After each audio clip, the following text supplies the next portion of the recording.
자, 안녕하세요. 자, 이번에는 5장 제동장치에서 ABS에 대해서 알아보겠습니다. 자, ABS라고 하는 거는 Anti-Lock Brake System. 그러니까 락이라고 하는 거는 이렇게 잡는다는 뜻이죠. 잠그는 것을 안티 막는다는 뜻이죠. 그러니까 방지한다. 잠금을 방지하는 브레이크 시스템이다. 이렇게 아시면 되겠습니다. 자, 그러면 ABS라는 게 왜 필요하냐? ABS는 도로면의 상태에 따라서 제동력을 스스로 조절하는 장치다. 즉, 도로면, 바퀴 등의 조건에 관계없이 항상 최대 마찰 개수를 얻도록 하여 자동차 바퀴가 미끄러지지 않도록 하여 방향의 안정성을 확보하고 조종 안정성을 유지하고 제동 거리를 최소로 추구하는 장치이다. 자, 이게 무슨 말이냐면, 자동차 바퀴는 이렇게 회전을 하다가 브레이크를 밟게 되면 자동차 바퀴가 멈추게 됩니다.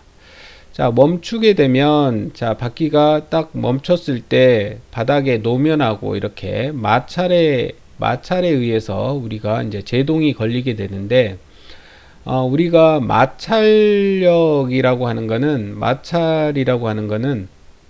우리가 크게 두 가지로 나눌 수가 있습니다. 마찰을 할 때 우리가 이 마찰 계수라는 게 있는데, 일반적으로 마찰 계수라고 하는 거는 마찰 계수가 크면 우리가 마찰력이 커서 우리가 제동거리가 짧아지고, 마찰 계수가 작아지면 우리가 마찰력이 작아져서 우리가 제동거리가 길어집니다.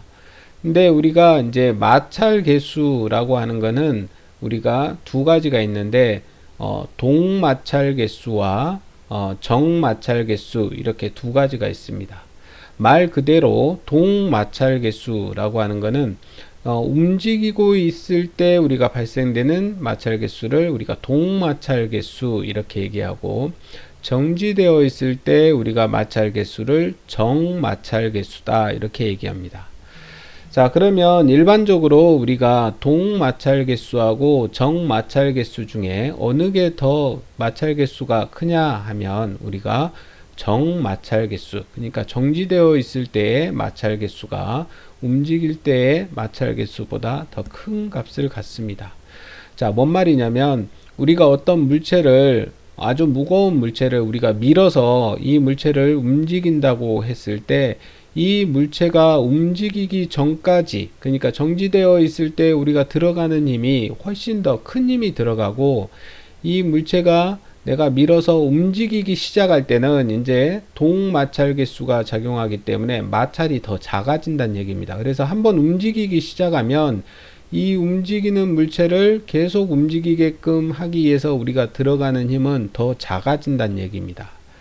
그래서 우리가 정지되어 있는 어떤 물체를 밀어서 움직일 때 이 물체가 움직이기 전까지 들어가는, 이때는 우리가 정지 마찰 계수가 작용하기 때문에 이때는 큰 힘이 들어가지만, 이 물체가 일단 움직이기 시작하면 동 마찰 계수가 작용하기 때문에 그때부터는 우리가 쉽게 처음에 움직이게 하는 힘보다 더 작은 힘을 줘도 이 물체를 계속 움직이게 할 수 있다는 얘기입니다.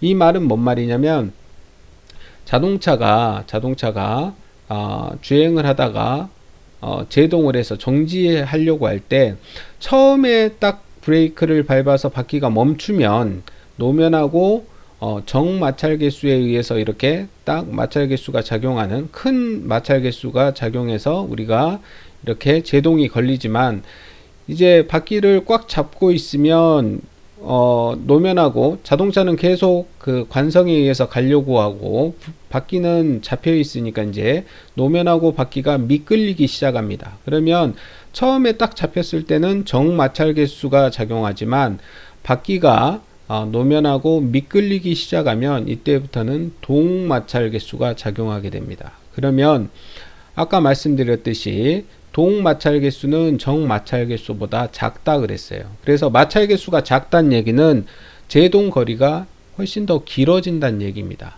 그러면 우리가 제동 거리를 줄여주기 위해서는 어떻게 하는 게 좋냐? 정마찰 개수를 이렇게 걸어주는 게 좋겠죠. 그래서 자동차에서는 어떻게 하느냐? 우리가 브레이크를 한번 딱 잡으면 바퀴가 멈춰서 이렇게 쭉 미끌리면 우리가 타이어 자국이 쭉 나면서 미끌리면서 이렇게 제동이 되는데, 이럴 때는 제동 거리가 길어지기 때문에 바퀴를 잡았다가 정마찰 개수를 줬다가 얘가 미끌리기 시작하면 다시 바퀴 브레이크를 놔줍니다. 그러니까 잠금, 그러니까 브레이크를 우리가 일반적으로 잡으면 우리가 잠금에 의해서 브레이크가 고정되면서 브레이크가 잡히면서 이렇게 쭉 미끌리는데, 미끌리지 않게끔 미끌리기 시작하면 다시 바퀴를 놔줍니다. 그러면 다시 바퀴가 회전하다가 약간 회전할 때 다시 또 잡아줍니다. 이걸 반복하게 되면 회전하다 잡아주다 회전하다 잡아주다 이렇게 해서 계속 정마찰 개수를 연속적으로 이렇게 정마찰 동마찰 정마찰 동마찰 이렇게 반복시켜 줌으로써 정마찰 개수를 우리가 계속 동마찰 개수와 정마찰 개수가 반복되도록 이렇게 해줌으로써 동마찰 개수만 이렇게 작용하는 것보다 더 큰 마찰 개수를 줌으로써 우리가 제동 거리를 더 짧게 할 수 있다는 장점을 가지게 됩니다. 그래서 이렇게 우리가 브레이크를 잠그는 것을 방지해주는 이러한 시스템을 우리가 ABS라고 합니다. 그래서 이렇게 ABS 장치가 우리가 부착되게 되면 아까 말씀드렸듯이 동마찰 개수와 정마찰 개수를 반복해 줌으로써 우리가 바퀴가 이렇게 미끌려서 제동이 쭉 길어지는 현상을 막아주는 역할도 하고, 자 또한 이러한 ABS를 해주면 뭐냐, 방향의 안정성을 확보하게 됩니다. 우리가 미끄러운 노면을 직진으로 가다가 우리가 브레이크를 잡으면 이 바퀴가 미끌리면서 우리가 이 차량이 돌아버리는 스핀, 도는 현상이 발생되는데, 이러한 스핀을 방지해 주게 됩니다. 그래서 바퀴가 미끌리려고 하면 회전력을 브레이크를 놓아서 회전을 시켜주고, 또 다시 미끌리려고 하면 또 회전시켜주고, 이런 식을 계속 반복하다 보니까 이러한 스핀 현상을 방지하게 되고, 그 다음에 조종성을 확보하게 되고, 그 다음에 제동거리를 단축시켜주는 이러한 장점을 가지게 됩니다. 그래서 ABS의 목적, 여기에 보시면 방향의 안정성을 확보해 가지고 스핀, 그러니까 자동차가 회전하는 도는 현상을 방지시키고, 그 다음에 조종성을 확보해 준다. 그러니까 우리가 일반적으로 눈길이나 이런 데에서 브레이크 안티 락 브레이크 시스템 ABS가 없는 차량을 운전하다가 눈길에 미끄러지면 내가 컨트롤할 수 없을 정도로 차가 돌아버립니다. 이렇게. 근데 우리가 ABS가 있으면 스핀을 방지할 수가 있고, 내가 원하는 방향으로 이렇게 조종성을 확보할 수 있다는 얘기입니다. 그 다음에 아까 말씀드렸듯이 우리가 정마찰 개수를 이렇게 반복해 줌으로써 우리가 동마찰 개수에 비해서 마찰 개수를 크게 해주기 때문에 제동 거리를 단축시킬 수 있다는 장점을 가지게 됩니다. 자, 그래서 이러한 ABS는 우리가 이러한 목적에 의해서 개발됐는데, 그러면 ABS의 역사는 어떻게 됐느냐?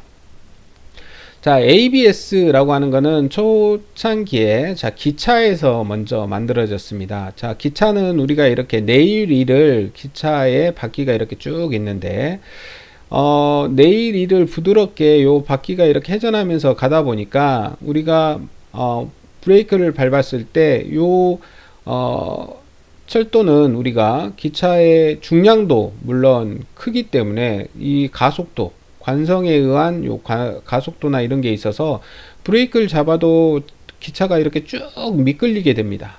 그 다음에 네일이 원래 이렇게 부드럽죠.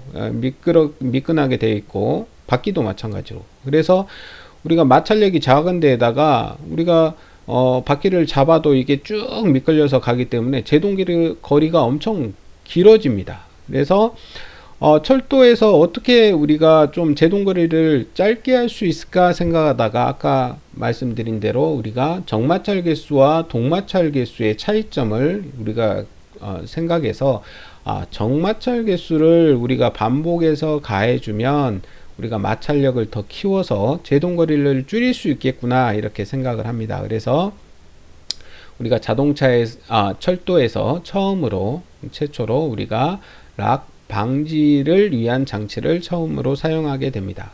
그래서 이러한 철도에서 기차에 사용하던 이러한 락 방지 장치가 나중에 이제 자동차에 이렇게 적용되게 되는데, 자, 이러한 ABS는 보쉬라고 하는 회사, 여러분들 많이 들어보셨죠? 자, 자동차 부품을 만드는 아주 유명한 회사죠. 이 보쉬라는 회사가 1936년에 최초로 ABS를 특허 등록을 하게 됩니다. 그래서 자, 이러한 안티락 브레이크 시스템이 이제 개발되게 되는데, 50년부터 1960년대까지 자, 링컨 차량에 우리가 장착된 요 장치입니다. 그래서 자, 1950년대 60년대부터 이렇게 이제 고급 차량에 링컨 컨티넨탈이라고 들어보셨죠? 네, 이러한 고급 차량에 이제 ABS라고 하는 장치가 부착이 되게 됩니다. 자, 링컨 컨티넨탈 마크 3라는 자, 최초의 ABS를 장착한 차량입니다. 그 이후에 이제 뭐 포드라는 회사 1968년 자, 후륜 제어 방식으로 이렇게 ABS가 이렇게 장착이 됩니다. 그다음에 뭐 크라이슬러 이러한 차량에도 장착이 되고, 자, 그다음에 1999년에 최초로 ABS 독자 모델을 만도라는 회사에서 우리 이제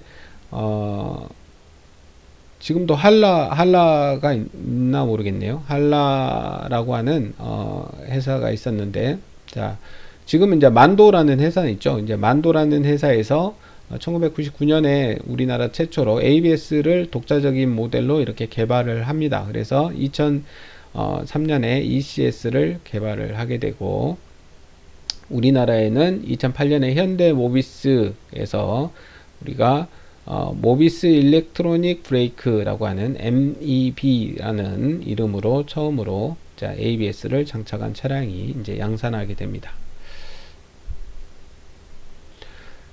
자, ABS는 자, 휠 락을 방지하여 보다 큰 마찰력을 얻는 장치이다. 아까 말씀드렸듯이 우리가 휠이 잡혀서 동마찰 개수가 작용하는 것을 방지하고 정마찰 개수가 작동되도록 휠을 잡았다 놨다 하도록 이렇게 해서 제동 거리를 줄여주는 장치다. 그래서 운전자의 의지와 차량의 거동이 상이할 때 불필요하거나 부족한 제동력을 조절하는 장치다. 이렇게 하시면 되고, 자, 안전에 필수적이며 법규로 의무 장착을 강제화하고 있다. 자, 그러면 ABS의 효과는 뭐냐? ABS의 효과는 주행 조건 및 노면 상태에 따라 차이가 크며, 노면 마찰 개수, 우리가 마찰 개수를, 자, 여기에 있는 요거는 뮤라고 있습니다. 마찰 개수를 우리가 뮤라고 쓰는데, 일반적으로 우리가 이제 아까 말씀드렸지만 마찰 개수는 정지 마찰 개수, 정마찰 개수와 동마찰 개수가 있는데, 일반적으로 정마찰 개수, 그러니까 정마찰 개수는 뮤를 우리가 쓰고, 동마찰 개수는 누라고 이렇게 V자가 이렇게 기울어져 있는 형태로 되어 있는 이러한 그리스어를 씁니다. 그래서 여기에 있는 요 뮤라고 하는 거는 정마찰 개수, 그러니까 노면의 정마찰 개수 이상의 제동 성능을 제동 성능 기대는 금물이며, 자동차 방향 안전성 확보에는 운전자의 조향 능력이 조금은 필요하다. 그래서 우리가 ABS가 있는 차량은 우리가 미끄럼이나 이런 게 발생되었을 때 이렇게 내가 원하는 조정성을 이렇게 확보해서 이렇게 갈 수 있는데, ABS가 없는 차량인 경우에는 우리가 미끄러지면 차량이 스핀이 발생해서 이렇게 돌아버리기 때문에 운전자가 이걸 조정을 할 수가 없습니다. 그래서 우리가 안정성을 확보하기 위해서 ABS라고 하는 안티락 브레이크 시스템을 장착을 해서 사용을 하고 있다. 자, 일반적으로 우리가 직진 주행 중에 제동 등을 할 때는 자동차가 직진 방향으로 주행 중에 한쪽 타이어의 노면이 미끄러지기 쉬운 상태에 있고, 한쪽 타이어의 노면이 통상 상태에서 제동을 할 때 마찰 개수가 낮은 타이어가 고착되어 ABS를 설치하지 않은 차량은 마찰 개수가 높은 방향으로 쏠려서 이렇게 스핀이 발생된다. 그러니까 이렇게 차가 있으면 자 미끄러운 한쪽 부분은 미끄럽고 한쪽은 우리가 미끄럽지 않은 이렇게 길을 가다 보면, 그러니까 한쪽 바퀴가 미끄러져 버리면, 자 양쪽 바퀴 중에서 한쪽 바퀴가 미끄러져 버리면 미끄럽지 않은 방향으로 이렇게 스핀이 발생해서 차가 돌아버린다는 얘기입니다. 차가 스핀이 발생해서 돌아버리는데, 자, ABS 차량은 우리가 미끄러운 노면과 미끄럽지 않은 노면을 이렇게 가고 있을 때 우리가 자, 미끄러지려고 하면 차가 회전력을 주기 때문에 이렇게 미끄러지지 않고 정방향으로 이렇게 주행할 수 있도록 도와주는 이러한 역할을 하게 된다. 그래서 ABS의 효과에서 전륜축이 마찰 계수가 높은 노면 쪽으로 기울어져 차량의 스핀이 발생된다. 그러니까 미끄러운 노면과 미끄럽지 않은 노면이 있을 때는 자 이렇게 미끄럽지 않은 방향으로 이렇게 차가 회전을 하게 된다는 얘기죠. ABS가 장착되어 있지 않은 차량인 경우. 그 다음에 이제 ABS가 장착되어 있는 차량은 미끄럽고 미끄럽지 않은 노면을 양쪽 바퀴가 이렇게 걸쳐 갈 때 우리가 직진 제동력의 직진 상태로 제어되어 안정된 조향 및 제동 거리를 단축시킬 수 있다. 그래서 자 이렇게 미끄러지지 않고 이렇게 정방향으로 이렇게 주행할 수 있다는 얘기입니다. 자 그러면 회전을 할 때는 어떤 현상이 발생되느냐, 선회 중에 우리가 제동할 때는 자 주행 중에 미끄러운 노면에서 선회를 할 때 급제동을 하면 ABS를 설치하지 않은 자동차는 타이어가 고착되어 선회 코스의 점선 방향으로 미끄러지게 된다.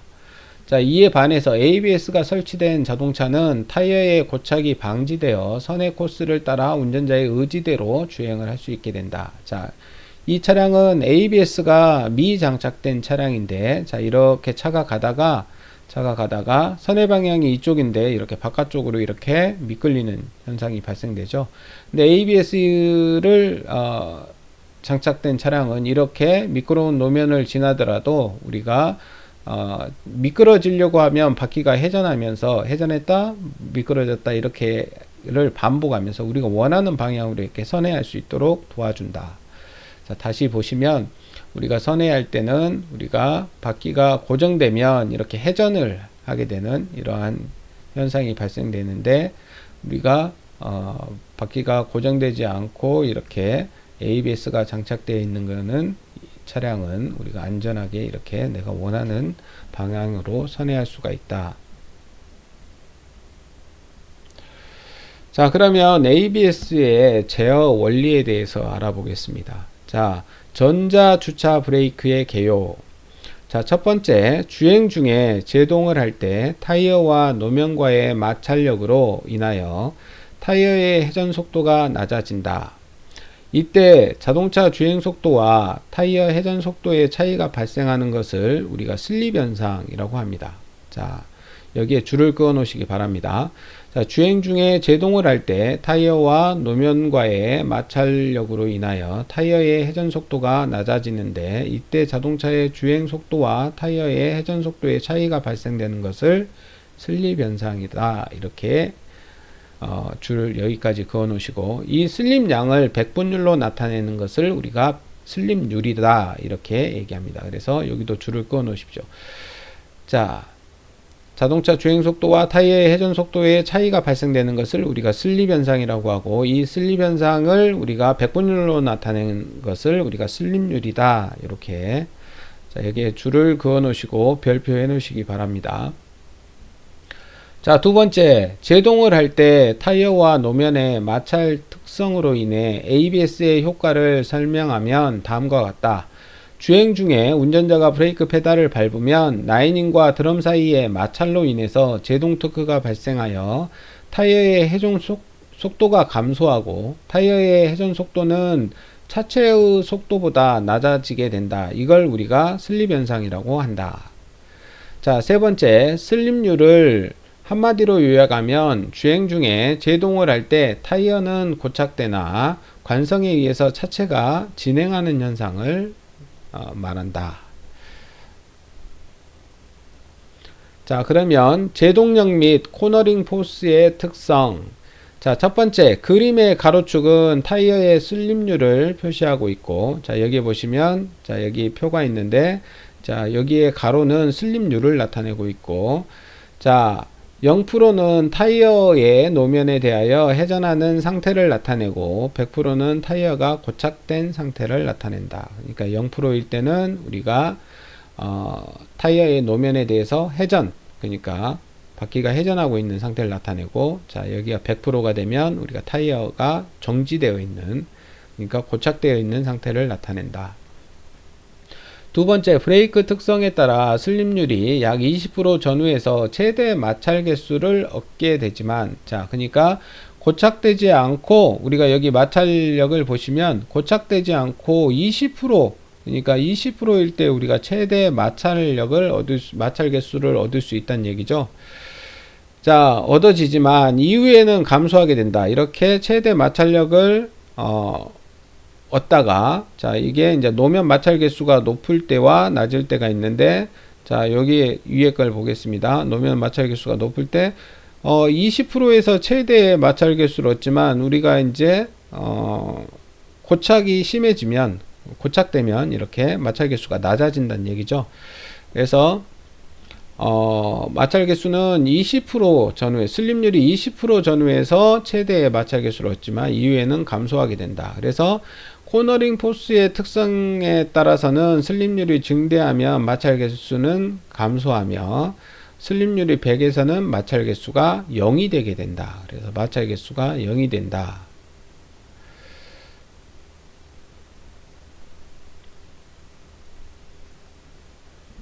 자, 그 다음에 기본 제어 원리. 자, ABS를 설치하지 않은 자동차.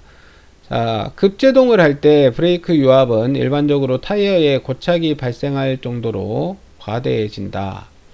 이로 인하여 뜻하지 않은 사고가 발생할 가능성이 매우 높아진다. 자, ABS를 설치한 자동차는 급제동을 할 때 휠 스피드 센서를 통하여 컴퓨터로 전달된 타이어의 감속도가 과대하여 자동차가 고착되는 순간 그 타이어의 브레이크 압력을 더 이상 증가시키지 않고 일정하게 유지시켜 적당한 점착력이 형성되어 제동 거리의 단축에 영향을 주게 된다. 자, ABS 제어 채널의 종류. 자, 4채널, 4센서 4채널. 자, 4센서 4채널은 4개의 센서와 4개의 제어 채널을 가지고 있으며 각 바퀴를 개별적으로 제어하는 장치이다.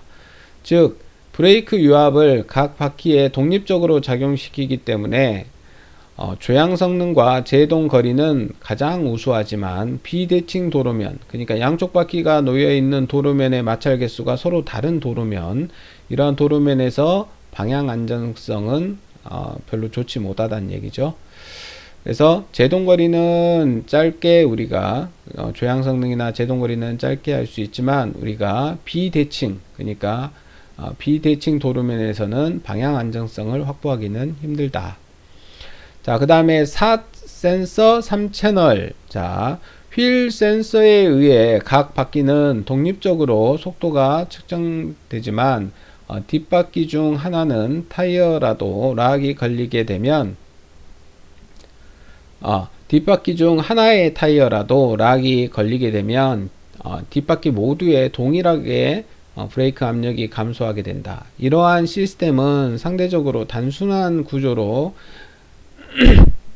가격적인 장점, 그러니까 가격은 좀 더 싸게 할 수 있지만 안정성과 조향력 컨트롤이 부족하다는 단점을 가지게 된다.